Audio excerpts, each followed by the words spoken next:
Fala comigo que eu falo com vocês todos e hoje estamos aqui em mais um programa, dessa vez não diferente, eu tenho vários amigos aqui, Will, mas você, de certa forma, é um que a gente já era amigo e aí veio para onde depois essa nossa amizade só fortaleceu, só tenho aqui a agradecer essa amizade.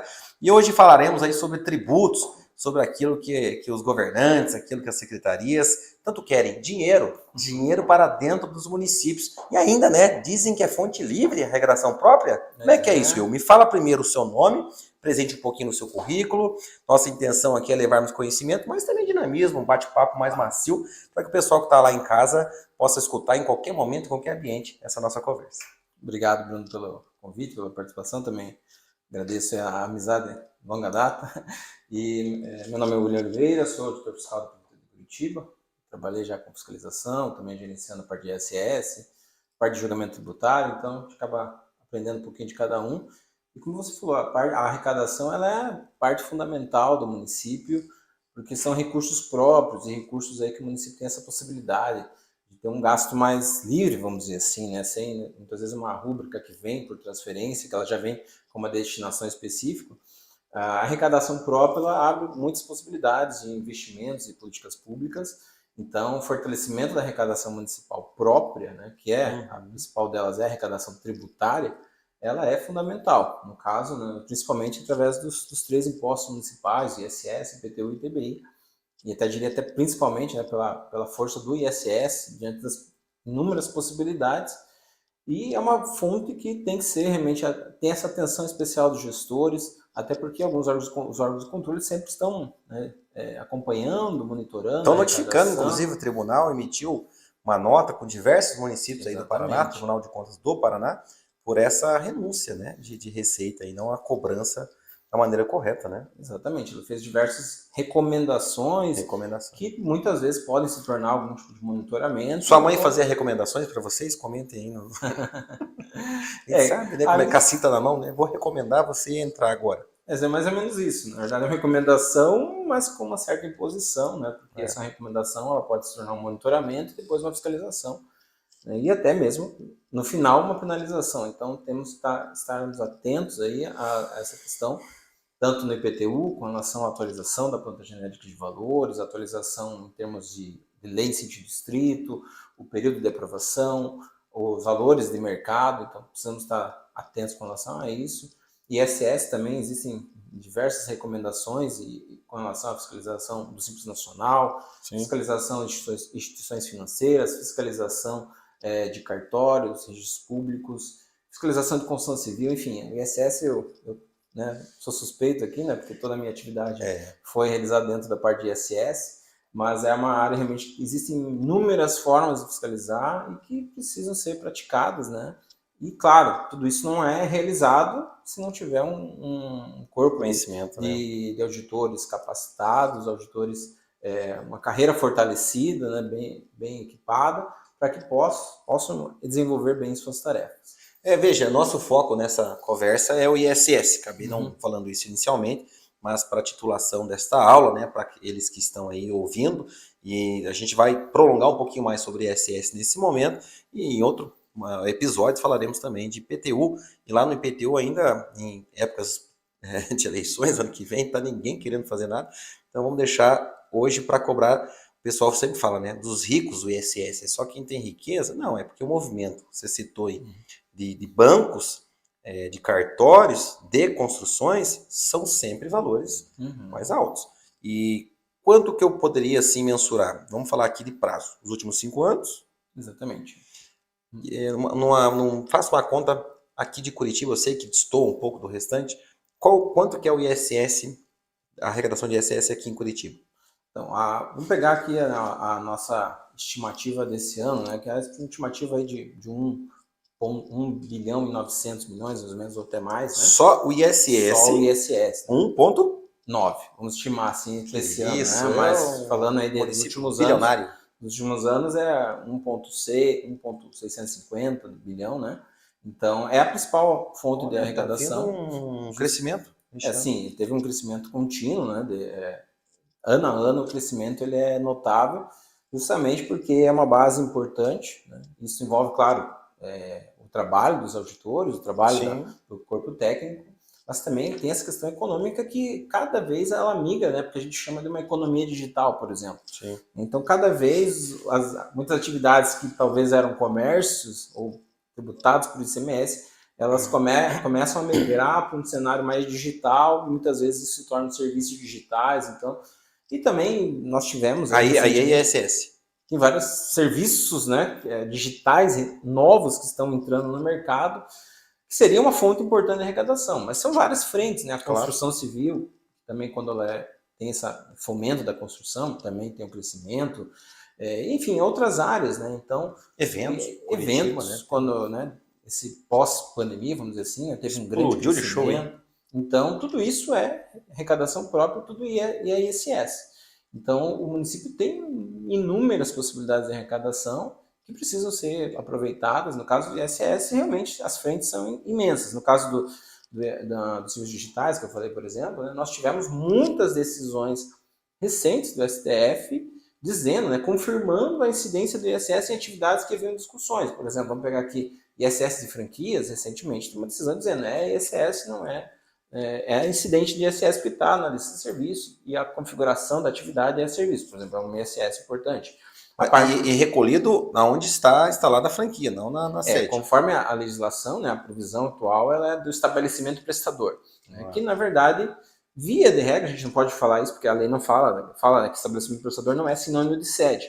Mas, na prática, muitas vezes, esse onde está a atividade econômica profissional, que é a sede, vamos dizer assim. Sim. Então, é uma receita importante. Eu falei dos serviços digitais, né? Atenção aí, município que tem, então, franquias que não estão cobrando. Pense, não, a gente falou aí de 1,9 bilhões e a gente sabe que capitais, imagine São Paulo, quantos lá existiam de empresas que arrecadavam por São Paulo que não tinham atividades em si em São Paulo. Se tratando de franquia, isso é o que você citou, né? Aí tem essa discussão, claro, que se, por exemplo, se é onde está a perfectibilização do serviço, né, a palavra grande, mas onde está realmente a atividade, né, se pode deslocar para o município ou não, isso envolve muita polêmica, né? Mas geralmente onde está a sede principal geralmente há uma segurança maior para tributar. A questão dos softwares também foi uma decisão super recente, né, dizendo que aí é complicado, aquela dicotomia que tinha de ser software de prateleira ou software personalizado, o STF também disse que é tudo ISS, né, fez uma modulação de efeitos, quem recolheu o ICMS ficou tudo certo e quem recolheu o ISS, não recolheu nada, tinha que recolher ISS, algumas modulações, mas são receitas aí que havia muitas discussões e que agora, né, sedimentaram que é tudo ISS, então... E o que eu mais gostei na decisão do STF é que ela já avançou não só para essa discussão lá do software de prateleira, o software físico, vamos dizer assim, que seria uma seção de software, mas ela também já avançou para os serviços digitais. Então ela já falou também, por exemplo, alguns serviços na nuvem, que a gente chama, alguns tipos de software na nuvem, que também o STF já disse que isso também é ISS. Então Facebook, Instagram, por mais que estejam lá alocados em outros servidores, em outros países, aliás... Nós temos as publicidades geradas ali, essa economia toda. Eu sei que é uma discussão ampla, mas... Aí já entraria não no software propriamente, sabe? O software seria a questão mesmo vamos citar algumas marcas aqui, o Word, o Windows, enfim, né? Seria esses serviços que a gente hoje pode até acessar, ter o Office online, por exemplo, né? Entendi. Agora, a questão você tocou um ponto interessante, Facebook, Instagram, esses softwares também é um ponto bem discutível, porque... foi inserido um subitem na lista com relação à inserção de publicidade e propaganda. Então, também tem um grande potencial de ISS nessa atividade. O nosso problema volta para a questão do estabelecimento prestador, né? Que daí a discussão é se... Quer dizer, não há tanta discussão, vamos dizer assim, ainda enquanto não há uma exceção, via de regra, o estabelecimento prestador seria na sede, vamos dizer, dessas empresas. Elas possuem sede no Brasil, mas muitas delas estão em outras capitais. Vamos pegar o caso aqui nosso, né, que muitas vezes não tem uma sede propriamente. Então você tem essa discussão se você poderia cobrar ou não, né? Mas via de regra não se cobra por essa situação de a sede da empresa muitas vezes está em municípios São Paulo, Rio de Janeiro e outras cidades. Mas você vê que a gente já falou de franquias, a gente já falou de software, a gente falou de publicidade Então, o ISS ele tem, fora lá o Simples, o banco, o cartório, a gente falou aqui, só que a gente já falou de 5 serviços diferentes. Isso que eu ia falar, trouxemos aqui porque, veja, o alunado da Uniflex, da Unipública, é um alunado de cidades menores, como hoje você estava dando aula ali e percebeu isso, né? Então a gente tem uma certa limitação na relação de fiscais, né, na relação desse todo, e ainda existe aí um enfrentamento político, né, quando lá um fiscal tributário bate a porta, né, de uma empresa, uma startup que seja instalada no município menor, o politiquês de que, vou falar com o prefeito, né? E desse 1,9, a gente trazendo isso para que eles façam uma analogia lá nos municípios menores. Desse 1,9 bilhões que Curitiba tem de arrecadação, quanto que vem dos bancos e dos cartórios? Então, nós temos alguns dados mais internos, né, que até gostaria de trazer para você. Né, mas em percentual, é uma maioria? Não, o principal serviço do município é o que a gente chama de serviço de apoio administrativo e jurídico. Existem vários em termos de faturamento de notas e tudo mais, né? Então, não que sejam os maiores, mas são arrecadações importantes, vamos dizer assim. Como você chama? Tem alguns serviços de apoio técnico-administrativo que envolvem muitas atividades. Por isso que eu digo que ela seria a atividade maior. Então, tem lá desde serviços advocatícios, contabilidade, assessoria, consultoria. Então, dentro desse subitem tem muitas atividades que estão englobadas. Então, é difícil dizer assim, né, um percentual exato, isso é só de banco, não. Mas o fato é que toda a arrecadação ela tem sua importância, né? Então, e o que acontece? Muitas vezes a ação da fiscalização também ela acaba tendo uma finalidade pedagógica, ou seja, alguma instituição que não arrecada nada, né, você faz uma fiscalização e ela passa a recolher, ela passa além, né, da cobrança que é feita, ela passa a recolher regularmente. Então, às vezes, o efeito da fiscalização, ela não é só da cobrança, né, posterior. A finalidade punitiva, até eu acho bem importante, né? A fiscalização começar a pensar em meios até não só punitivos, mas educativos, advertências, autorregularização, que a gente tem utilizado. Como é que é a indicação da mãe lá que o tribunal faz? Orientação. Recomendação. Então, algumas formas, né, de você motivar os contribuintes de fazer uma regularização, às vezes antes de um procedimento fiscal mais gravoso, antes de uma penalização mais grave.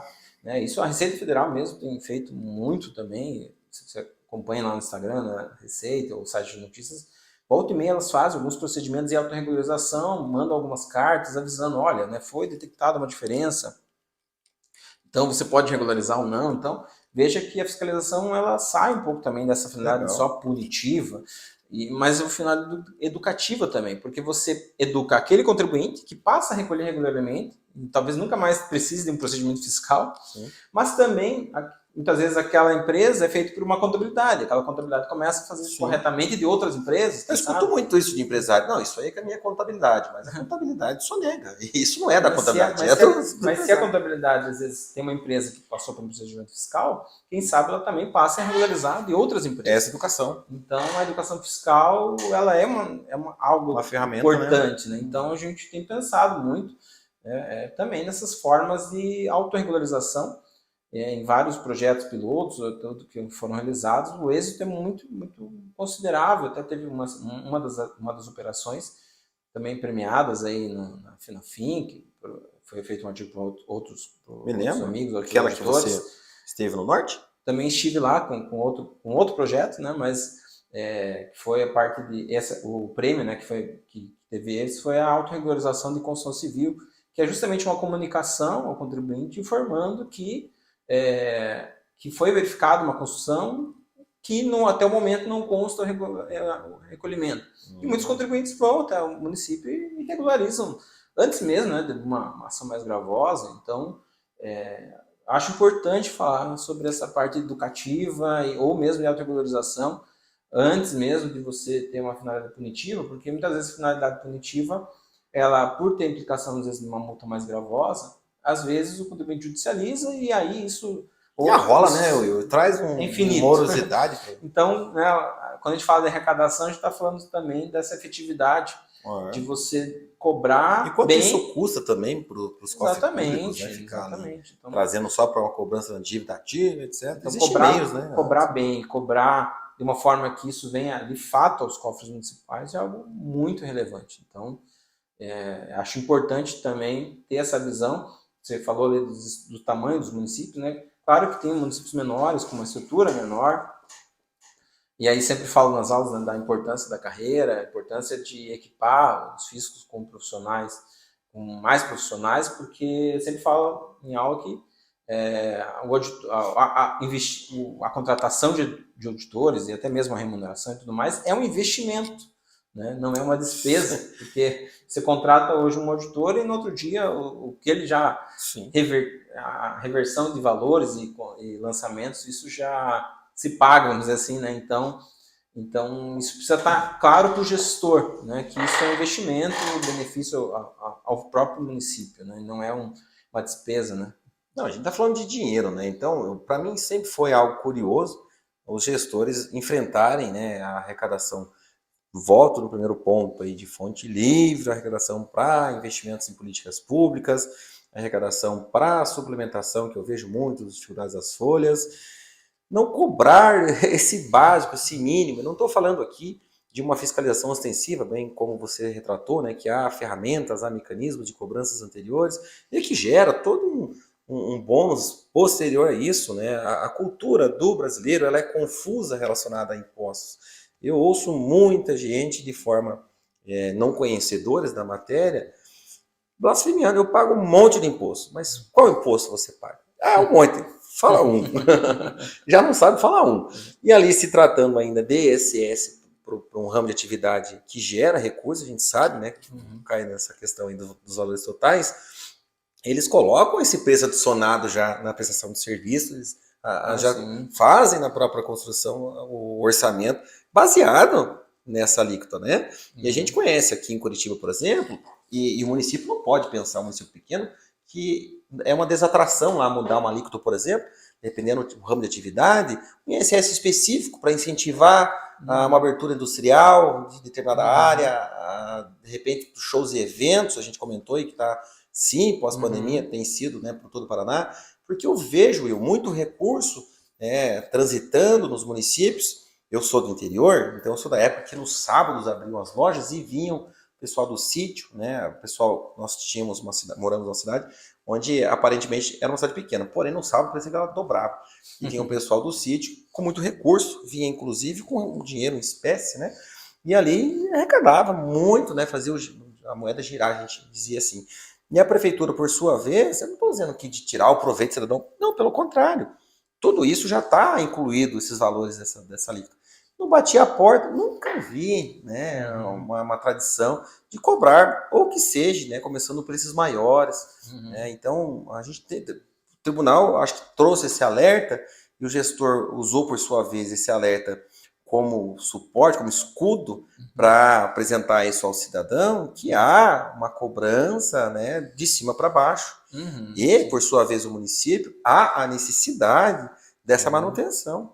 Então, tem que deixar para trás essa visão do passado, em que cobrança de impostos eu já vi discussões políticas, não, vamos isentar 100%. Quer acabar com uma cidade, não ter recurso financeiro. Quer ver uma cidade promissora, uma cidade que incentiva, que tem empregabilidade, ter fundo, né, de arrecadação para que ela possa, né, ter desenvolvimento. Isso é fundamental. Quero fechar esse bloco, a gente passou um pouquinho da matéria, porque tem o bloco 2 agora, aí eu vou convidar os técnicos tributários, aqueles que conhecedores da matéria, porque eu não vou entender nada, só vou fazer umas perguntas aqui, e o Will aqui da Prefeitura Municipal de Curitiba vai nos ensinar como arrecadar 1,9 bilhões aí no seu município. Fique conosco, aqui no Fala Docente.